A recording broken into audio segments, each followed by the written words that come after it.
नमस्कार। एआई की वजह से सर्च इंजन ऑप्टिमाइजेशन यानी एसईओ का पूरा खेल ही बदल रहा है। तो आज हम यही समझने वाले हैं कि सर्च के नए नियम क्या हैं और विजिबिलिटी के लिए अब क्या करना होगा। सालों से एसईओ का बस एक ही मकसद था, गूगल पर टॉप पर आना। लेकिन अब एआई के आने से ये कहानी पूरी तरह से बदल रही है। सिर्फ एक नंबर, 4 में से 1, ये नंबर दिखाता है कि बदलाव कितना बड़ा है। पर ये है क्या? चलिए अगली स्लाइड में देखते हैं।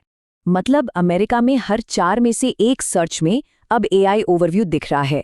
तो ये एआई वाले जवाब अब कोई छोटी मोटी चीज नहीं रह गए हैं, ये तो अब मेन इवेंट बन रहे हैं। और इसका मतलब सीधा है, हमें अपनी पूरी स्ट्रैटेजी बदलनी पड़ेगी।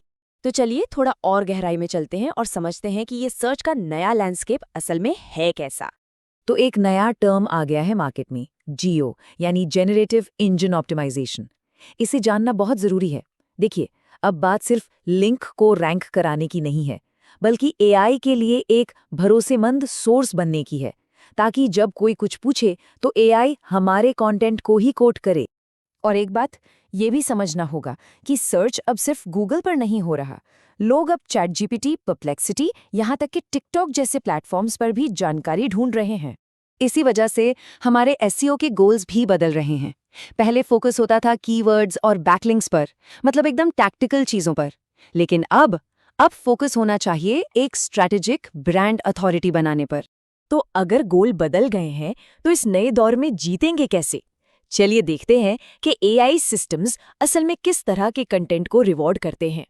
यहाँ एक बहुत जरूरी वार्निंग है। अगर कोई एआई टूल ये नहीं बता सकता कि वो अपने नतीजों तक कैसे पहुंचा, तो उस पर आंख बंद करके भरोसा मत कीजिए। ट्रांसपेरेंसी बहुत जरूरी है, नहीं तो बहुत महंगी गलतियां हो सकती हैं। एआई सिस्टम्स को वो कंटेंट पसंद है जो कुछ यूनिक वैल्यू दे, जैसे कि किसी का अपना एक्सपीरियंस, कोई ओरिजिनल रिसर्च या किसी एक्सपर्ट की राय।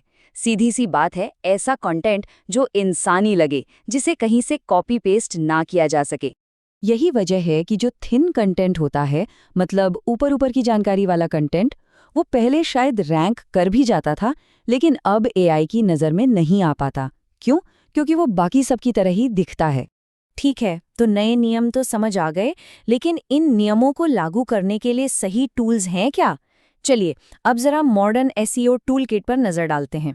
यहाँ मॉडर्न टूल्स का एक स्नैपशॉट है।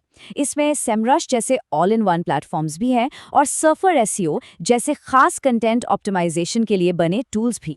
और हर टूल की ज़रूरत भी नहीं है। ज़्यादातर टीमों के लिए 3 डेडिकेटेड टूल्स का एक स्टैक ही काफ़ी है। एक रिसर्च के लिए, एक कंटेंट ऑप्टिमाइजेशन के लिए और एक एआई असिस्टेंट। इससे 90% से ज़्यादा काम हो जाता है। और अच्छी बात यह है कि एक असरदार टूलकिट बनाने के लिए बहुत ज़्यादा खर्च करने की ज़रूरत नहीं है। चाहे बजट कम हो या ज़्यादा, हर किसी के लिए ऑप्शंस मौजूद हैं। लेकिन देखिए, टूल्स तो इक्वेशन का सिर्फ एक हिस्सा है। सबसे ज़रूरी एलिमेंट्स तो आज भी इंसानी है। ये बात हमेशा याद रखने वाली है कि एआई टूल्स हमारी स्किल्स को बढ़ाते हैं, उनकी जगह नहीं लेते। अगर बेसिक्स ही क्लियर नहीं है तो एआई बस तेज़ी से गलतियां करने में मदद करेगा, और कुछ नहीं। जैसे जैसे एआई से बना कंटेंट इंटरनेट पर भरता जा रहा है, हम एक नए दौर में आ रहे हैं जिसे ऑथेंटिसिटी प्रीमियम कह सकते हैं। यहाँ पर असली आवाजें और भरोसेमंद एक्सपर्ट्स हमेशा एल्गोरिदम से बने ढेर सारे कंटेंट से बाजी मार ले जाएंगे। तो भविष्य उन्हीं टीमों का है जो एआई की स्पीड और इंसान की क्रिएटिविटी को मिलाकर चलेंगी। वे ऐसा कंटेंट बना पाएंगी जिसे मशीनें कभी कॉपी नहीं कर सकती।